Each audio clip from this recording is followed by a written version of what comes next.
Welcome to the Summer of Peace, a free global online event featuring leading peace builders sharing effective methods for taking inspired action and co-creating a new peace narrative. 11 Days of Global Unity is produced by the Shift Network in partnership with We the World. This event brings together brilliant changemakers making meaningful progress on critical issues, including interdependence, economic justice, human rights, and peace. We're grateful you're here. Please share this event with your friends and family. Plus join us on Facebook at the Shift Network. And now your host, Rick Olphick, founder of We the World and the We Campaign. Welcome, everyone. We're so glad that you're joining us today. To reach me, Rick Olphick, and find out more about 11 Days of Global Unity, We the World, and the We Campaign, you can go to we.net. Today, for the culmination of 11 Days of Global Unity on the UN International Day of Peace, September 21st, we have a very special dialogue. And I want to thank Kurt Johnson and his Unity.Earth Convergence team for helping to organize this. We will be discussing the 11 Days of Global Unity theme, Peace, with three extraordinary people: Deepak Chopra, Karenna Gore, and Kabir Sehgal. Deepak Chopra, MD, and fellow of the American College of Physicians, is founder of the Chopra Foundation and co-founder of the Chopra Center for Wellbeing. The author of more than 85 books, including numerous New York Times bestsellers, he is a world-renowned pioneer in integrative medicine and personal transformation. And I'm happy to say that Deepak Chopra is also an advisory board member of We the World. Welcome to the 11 Days of Global Unity Summit, Deepak Chopra. Well, thank you. Thank you, Rick. You're very welcome. It's great to be here. Thank you. Karenna Gore is director of the Center for Earth Ethics and is the eldest daughter of former U.S. Vice President Al Gore and Tipper Gore. She is an attorney, advocate, writer, educator, author of Lighting the Way, 9 Women Who Changed Modern America. And in June 2016, Karenna was among 23 protesters who were arrested for demonstrating at the construction site of the Spectra pipeline in Boston. Welcome to the 11 Days of Global Unity Summit, Karenna Gore. Thank you. You're very welcome. Kabir Sehgal is an American author, composer, producer, Navy officer, military veteran, investment banker, and financial executive who is the New York Times and Wall Street Journal bestselling author of 5 books. He has also won 2 Grammy Awards and a Latin Grammy Award as a record producer, and is the co-author with Deepak Chopra and Paul Avgarinos of Home, Where Everyone is Welcome, poems and songs inspired by American immigrants. Welcome to the 11 Days of Global Unity Summit, Kabir Sehgal. Thank you, Rick. It's my pleasure to be here. It's fabulous to have you all. Okay, let's jump right in. On September 21st, as we celebrate the International Day of Peace and the culmination of 11 Days of Global Unity, the question is promoting unity important now in order for America and the world to have peace? Is it possible to have unity without having an external crisis or threat that brings people together? And given the social and political tensions we've seen in America and elsewhere, how can we move towards creating a culture of peace and nonviolence? Let's start with Karenna Gore. Karenna, you and your organization, the Center for Earth Ethics, have been involved with protecting people and the planet regarding environmental issues such as climate disruption, oil and gas extraction, fossil fuel pipeline construction and that kind of thing, with huge budget cuts to the EPA and the US pulling out of the Paris Climate Accord, the environment has become yet another flashpoint issue in our society, like immigration, healthcare, and white nationalism. Do you think our society can move towards unity, at least regarding the environment? And please tell us about your work and the organization, the Center for Earth Ethics. Well, thank you so much, Rick. And I want to say first what an honor and pleasure it is to share this conversation with Kabir and Deepak and yourself. I think that absolutely on all the issues that you named, it is possible and essential that we move towards unity. I think as far as environment and ecology are concerned, we need look no further than the things that do unite all of us as human beings. That is, we all breathe air, we all drink water, and we all share and get our life from the life-giving force that is this planet that we share as home. So I think that in terms of looking for an external adversary in order to find unity, we have one in our own mistaken assumptions. Any assumption that human beings are completely separate and disconnected from the natural world, it's actually quite a deep assumption, and many of us hold it even when we're in this work and need to always be reminded. So I think we can look at those deep assumptions, question them. We can also work towards unmasking the violence that is done that we take for granted as part of our way of life. The extraction and burning of fossil fuels still does provide 80% of the world's energy. And yet we know that it is disrupting our weather system, and this planet has a very thin shell of atmosphere that we need to take care of. So we need to start to see the violence that we're doing by digging and burning these fossil fuels. Of course, there are other planetary boundaries that are being crossed with the production and consumption cycles that create so much waste. This happens in terms of industrial runoff into freshwater streams, rivers, lakes, oceans. And we need to start to really see that for what it is, and work hard in civic engagement to make sure that we are making ourselves, through our elected representatives, accountable to that. I work at the Center for Earth Ethics at Union Theological Seminary, and we are working together to do that. We have three ways that we work.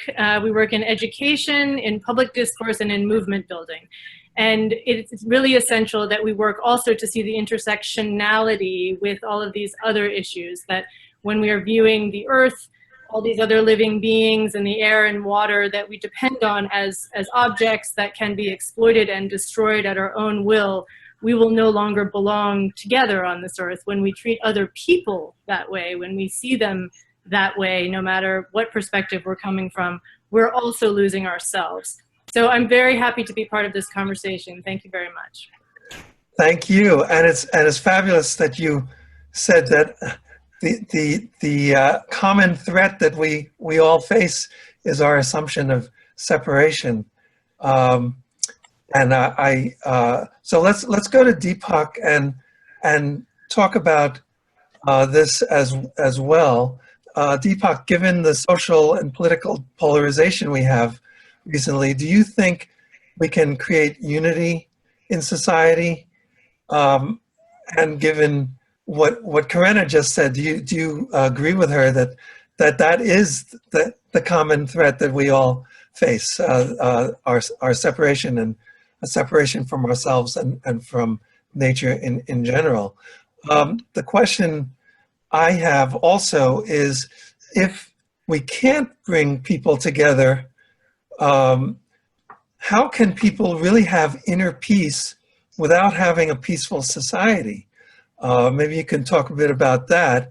And also, what can we each do emotionally and spiritually to deal with the divisiveness and disunity that we see currently around us?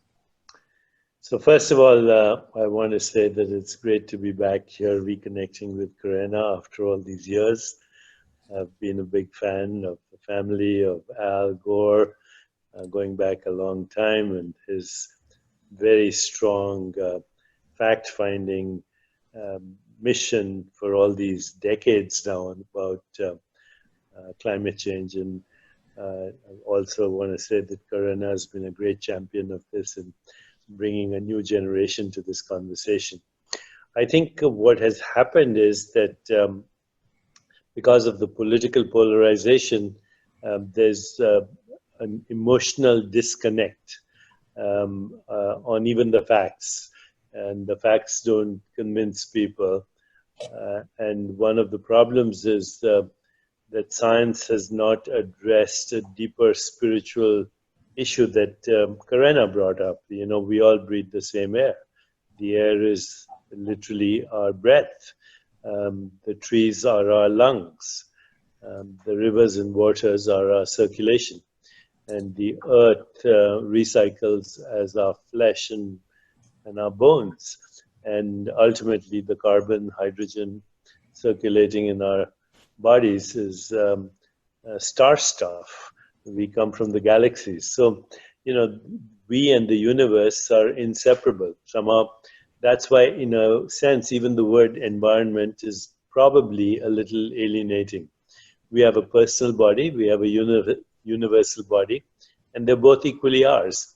And if we don't take care of the universal body, which recycles as our personal body, then we are doomed. And one of the things that has become very clear in the last few years in biological sciences is that 95% of all chronic illness, 95% of all chronic illness is directly or indirectly connected to inflammation in the body. You can measure this inflammation in the circulation. You can look at the microbiome, which is 2 million genes in our body, and you can see it's inflamed.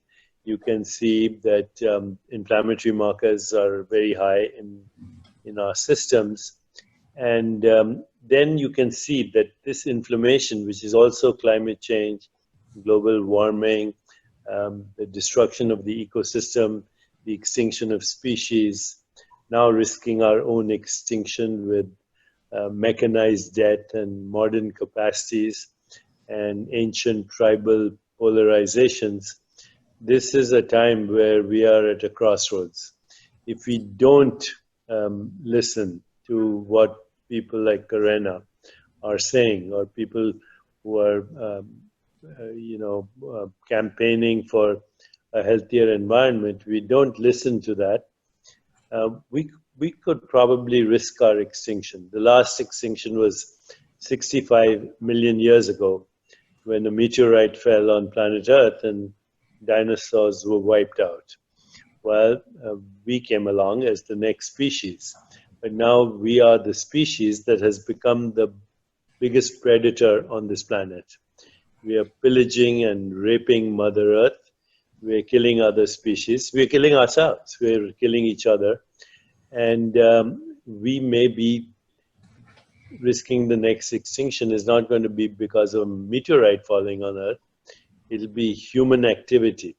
So climate change, environment, global warming, sustainability, biological sustainability, war, terrorism, extinction of species, poison in our food chain as a result of the pollution. They're all interrelated.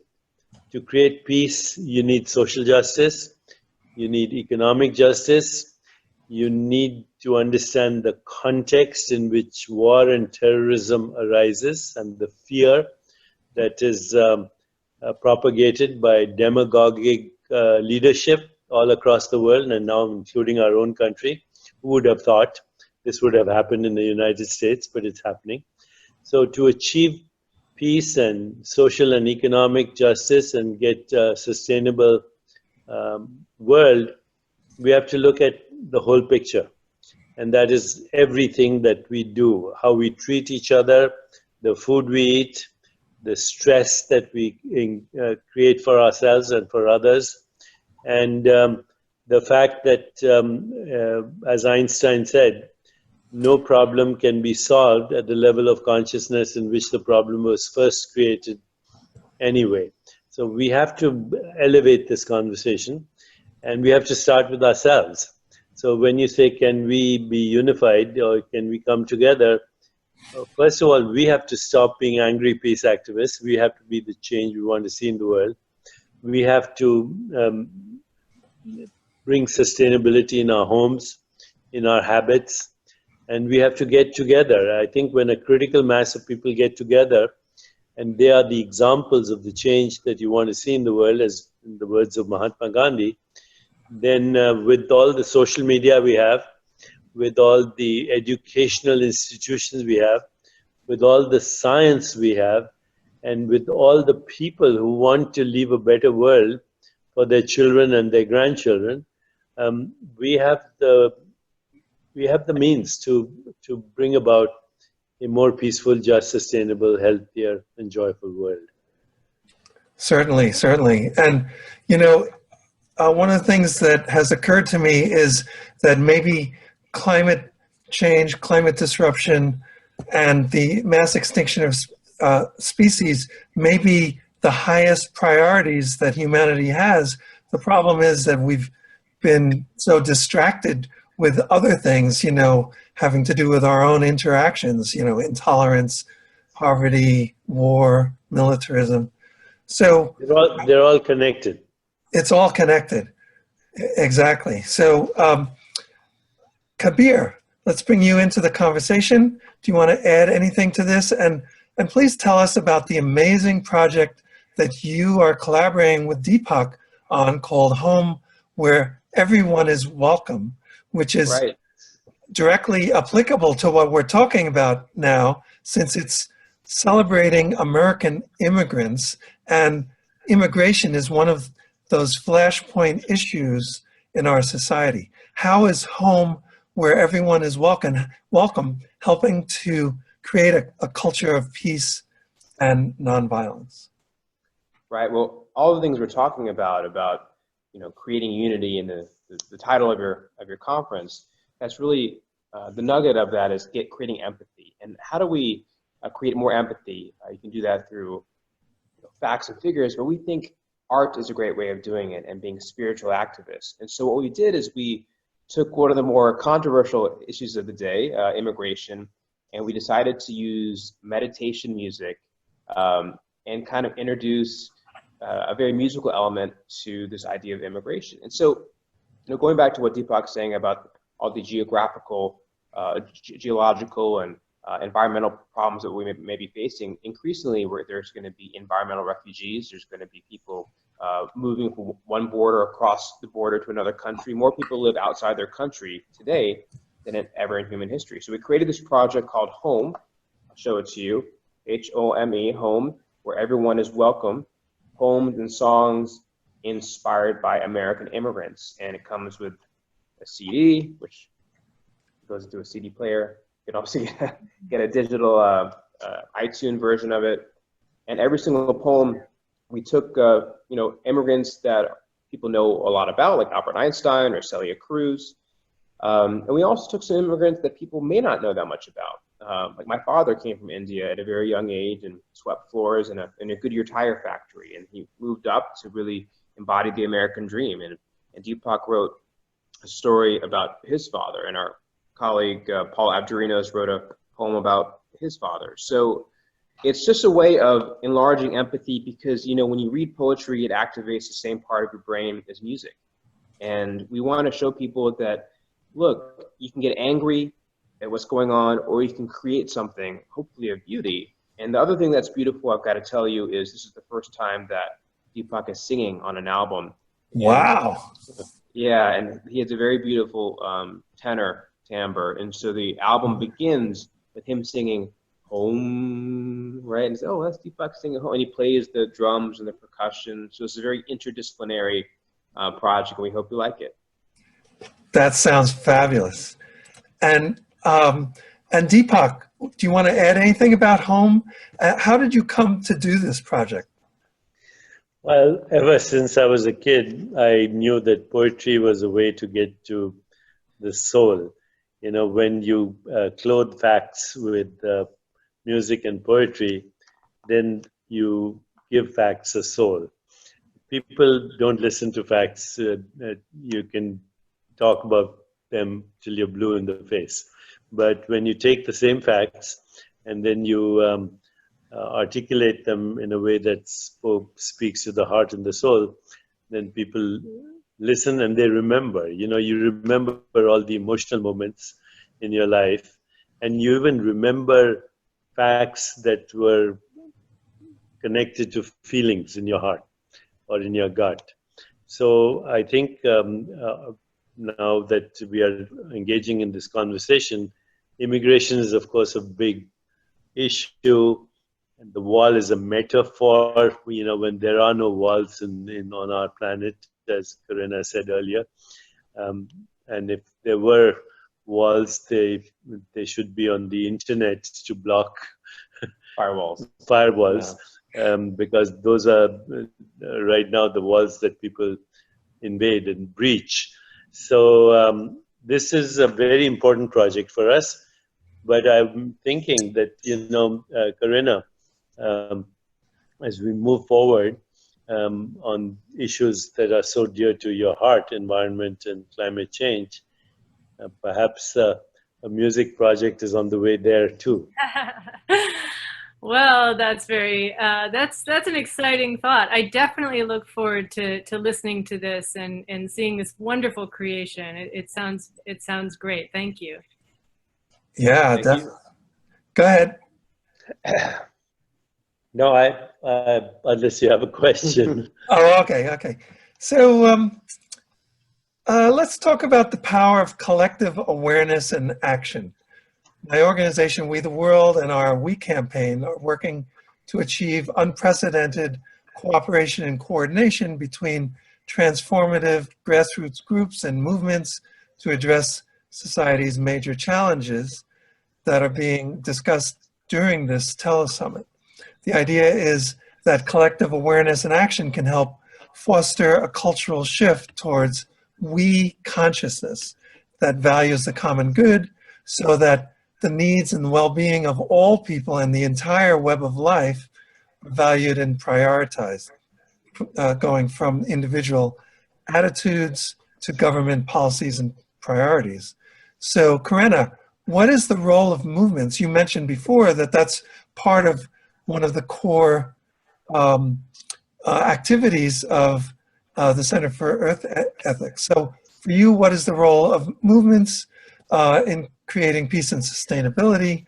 Do you think it's possible to build a transformative, ongoing movement of movements through platforms like the We Campaign and others to address climate disruption and the mass extinction of species, while creating a cultural shift towards this kind of we consciousness and the common good?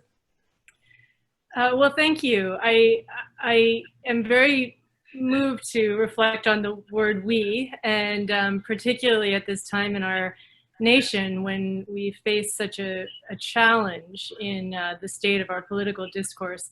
I think it's significant that the Constitution begins with we the people. In the Declaration, we hold these truths to be self-evident. And at the time, to begin such a document was not so common because what was happening in creating this country, in forging this democracy, was the hope really was in that small d democratic spirit of out of many one. And part of, I'm very interested and intrigued by this wonderful project Home, in part because I think it's really important that we realize in this time of sort of mass production, consumption, consumerism, where a lot of the social fabric has been kind of taken over by those forces, advertising, media. I mean, when we're talking about building platforms for a movement, we also have to look at what's already out there, which is sort of overwhelming and I think gives a lot of people some anxiety. One of the things that strikes me about the Home Project is to remind people that we create our own culture, that culture comes from families and communities and ancient traditions, that it's not something that we need to rely on Hollywood or corporate America or anybody to just sell us as a product.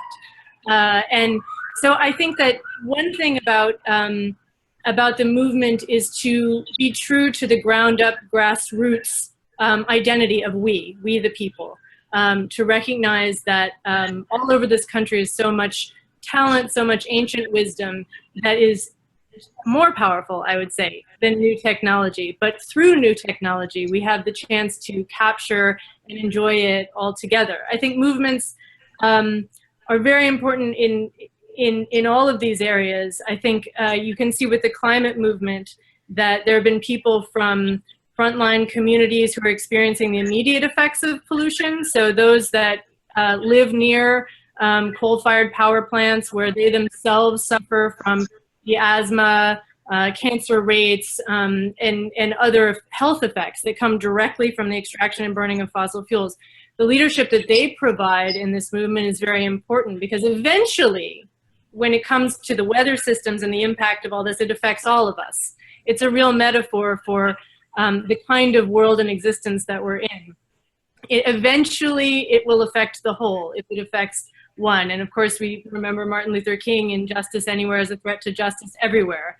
The inescapable network of mutuality. I think that's a great description for climate change. I agree that listing facts and figures, as compelling as they are, is not the same as feeling in your something touch your soul that you know is your deepest truth.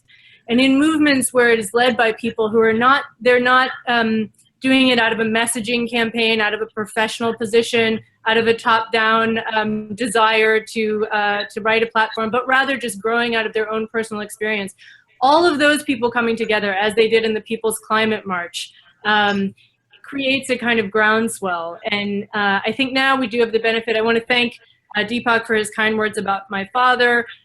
He has also an exciting thing to share in the movie, The Inconvenient Sequel. I would encourage folks to go see that if they want to get a picture of where his work now is in the climate movement, and also a view of what it was like to come together in Paris to create that treaty in December 2015, that agreement that is still so alive, because despite the fact that President Trump has declared the US withdrawn from that treaty, it is so strong because of the movement that was built, because of long, hard work in many communities. So cities, corporations, all of these are parts of a bigger movement. So it can't be broken as easily when it is truly a popular movement.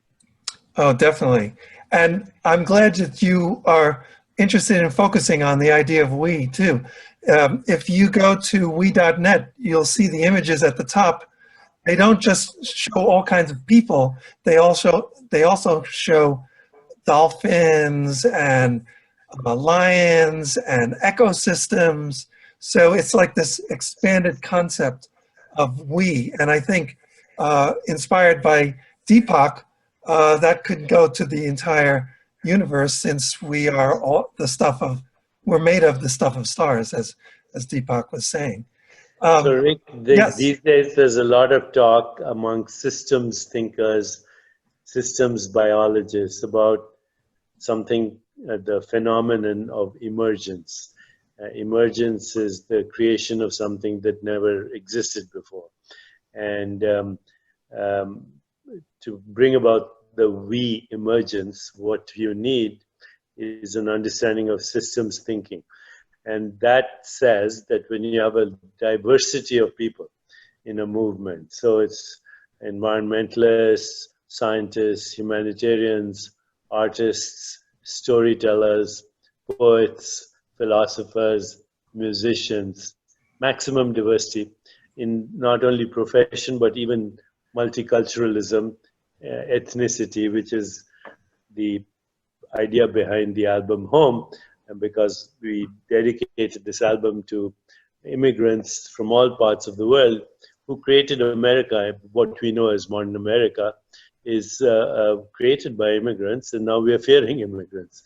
But when you have maximum diversity, when you have a shared vision, when you have emotional and spiritual bonding, when you have an open and transparent system, which is now through these networks, social networks, and through media, your VNet is an example, then emergence will happen spontaneously because we are all committed to something bigger than ourselves. And that was the idea behind the immigration movement that we want to start.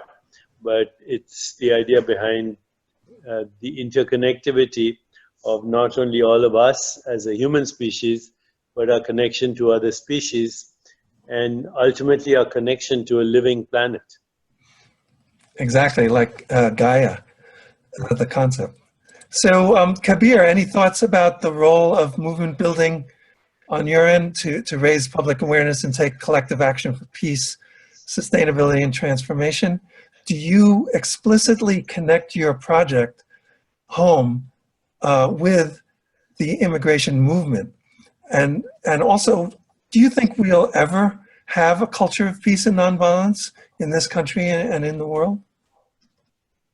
Good question. I mean, to your last question, I think we can become more peaceful and live more harmoniously, for sure, and live in a place where we're respecting each other for our differences and because of our differences. But there is something to be said for having differences, because those differences is what keeps us strong. And the first type of currency in this world is energy. And if you look at all throughout the natural kingdom, organisms are involved in symbiotic relationships. They rely on each other for different specializations.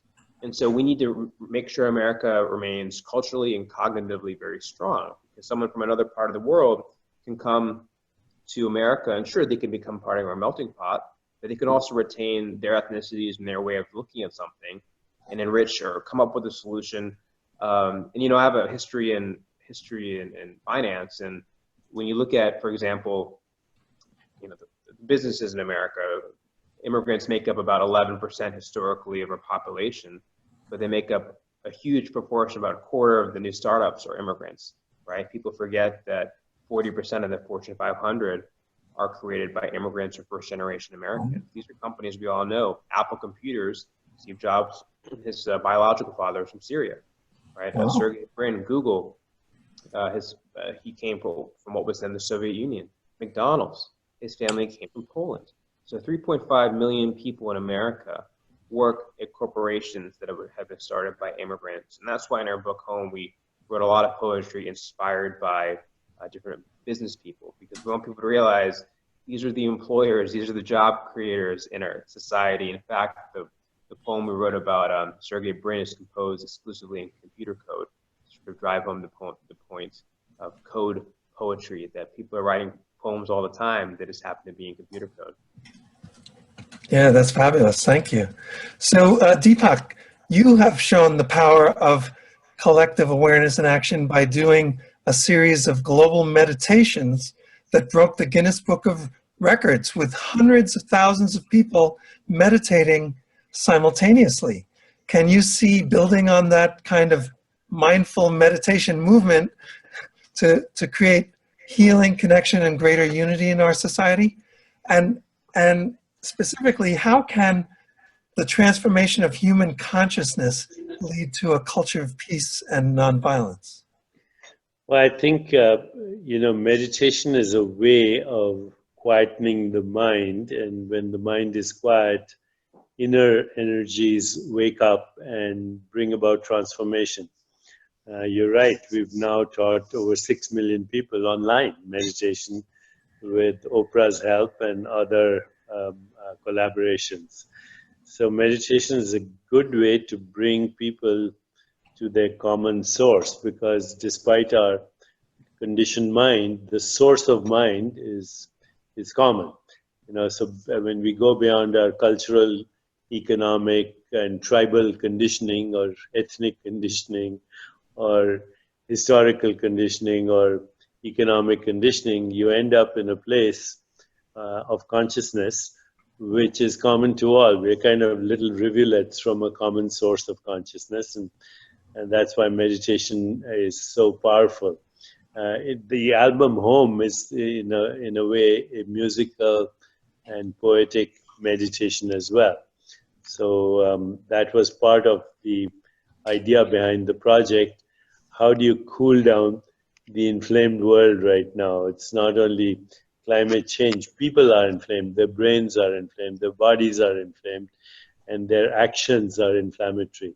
As long as we behave in a way that's inflammatory, which is anger, hostility, the opposite of peace, we will wreak havoc not only on our own well-being, but on the well-being of others and of other people, but also on the well-being of society and ultimately the planet. Exactly. So, Karenna, as we wind up, what is the primary message you want each person listening to this to take away from this discussion that can help them improve their lives and, of course, the world? And please tell people how they can connect with you to support your efforts. Well, thank you. First, to connect with me and find out about the work that we're doing at Center for Earth Ethics, please go to our website, which is centerforearthethics.org. We're based in New York City at Union Theological Seminary, so you can also find us through the Union Theological Seminary website. And I think the main message I would say is that I feel that it's time for us to work harder at our democracy, at engaging on a civic level.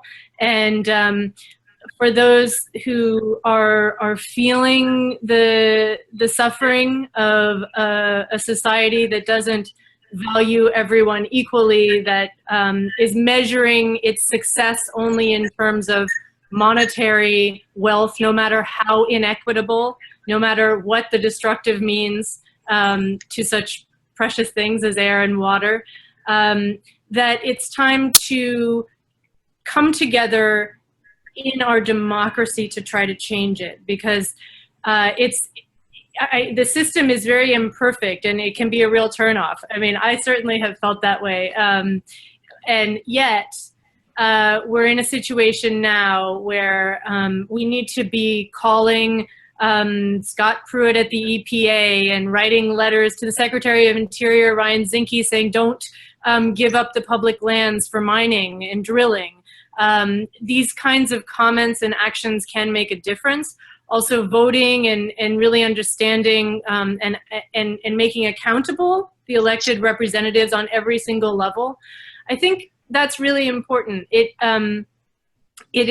time to do that because it can make a real difference. And some of these laws and policies are really very extreme right now, very destructive on a level that we haven't seen. So the amount of industrial waste that can go into your local streams and waterways could increase greatly. And I think we just need to be very cognizant and very vigilant about that right now. So at Center for Earth Ethics, we do things to engage people in the faith community. We have a very broad definition of what that means, but we do trainings for ministers who are interested in understanding the levels of public policy as well as the science. And we do other work like that, very respectful of grassroots community-led change. So thank you so much for this opportunity. I just wanted to add one other thing, which is that, we've talked a little bit about extinction, and I was happy that it was raised in the way it was, and this is indeed supposedly the sixth great extinction. Unlike past events, 99% of the species threatened now, so almost all of them, are threatened by human activity, and that's not only the warming temperatures, but it's also the loss of habitat, and we know that's in the oceans as well.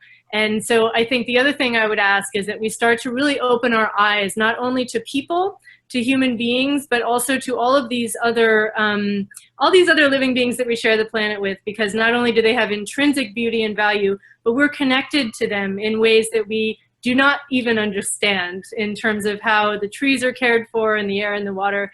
So just to be cognizant of that as well. We do talk about people when we mean we, but I think that we also have a broader understanding of we as life on Earth. Right, and when I say we, I always mean beyond, not just people. Sometimes people say, oh, your organization is we the people, right? And I say, no, it's we the world. It's not just people. All sentient beings. Yes, and the systems that support sentient beings, I would say as well. Kabir, what message do you want people to take away from this? Just to, you don't get angry or hate, just get creative and express yourself and be part of this global conversation, which you're, chairing, and your organization is doing a beautiful job at facilitating this conversation. You can check out our website as well, homeeveryoneewelcome.com. Hear the music, read the poems, and send us your poetry. We'd love to read it and hear more about your family history and learn about your immigrant experience and how that can be part of our solutions. That's fabulous. Thank you. And Deepak, if you can do some kind of reflection or meditation for peace for the International Day of Peace. What I'd like everyone who's listening to this, and meditation is done with the eyes closed anyway, so you don't need to see me, is to put your awareness in your heart and mentally ask the question, what kind of world do I want to live in? What kind of world do I want to leave for my children and their children?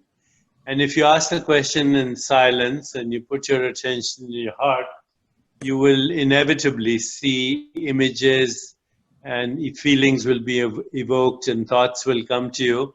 And then you should ask yourself, what can I do personally to participate in that transformation? So that would be my meditation for everyone who's listening to us today. Put your awareness in your heart and ask yourself, what kind of world, what kind of America, what kind of world do I want to live in? And what kind of world do I want to leave behind for my children and their children? And what can I do about it? And then listen to what your heart says. Be responsive to sensations, images, feelings, and thoughts that spontaneously arise. Wow. Thank you. Thank you, Deepak. And do check out our album, Home, on iTunes or anywhere else, and on online bookstores as well. Thank you, Karenna, too, for joining us today.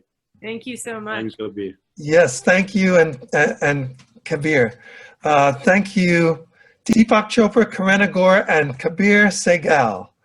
I also want to thank the Shift Network team, and especially thank you all for listening. I hope you'll check out all the sessions of the 11 Days of Global Unity Telesummit. You can reach me, Rick Ulfik, and We the World by going to we.net.